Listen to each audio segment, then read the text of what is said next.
বন্ধ পাতা বাবার প্রসাদ নিতে গিয়ে মর্মান্তিক দুর্ঘটনা জনতার ভিড়ে পদপিষ্ট হয়ে দুজনের মৃত্যু সাময়িক বন্ধ পাতা বিতরণ শনিবার রামকৃষ্ণনগর বিধানসভা কেন্দ্রের গড়েরবন্দ এলাকায় ঘটল মর্মান্তিক দুর্ঘটনা। আজ পাতা বাবা অর্থাৎ সত্যবাবু সিনহার পাতা সংগ্রহ করতে প্রায় লাখখানেক ভিড় জমে। এই ভিড়ের মধ্যে হঠাৎ টেলাধাক্কা শুরু হলে ঘটে বিপত্তি। এই ভিড়ে এক বয়স্ক মহিলা ও একটি শিশু কন্যা পদপিষ্ট হয়ে প্রাণ হারিয়েছেন বলে জানা গেছে। ঘটনার সঙ্গে সঙ্গেই পাতা বিতরণ আপাতত বন্ধ রেখেছেন পাতা বাবা।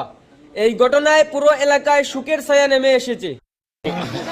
লক্ষ লক্ষ যারা দর্শকবৃন্দ আজকে গতকালকে রাত্রে থেকে আইছিল সবাই কিন্তু বেঁকে যেরা গিয়া দেখতে পাইরা সবাই নিরাশা হয়ে সেরিয়া প্রচুর দূর দূরান্ত থেকে সেরিয়া আইছিল এবং প্রচুর বৃষ্টি তার মধ্যে দিকে শুরু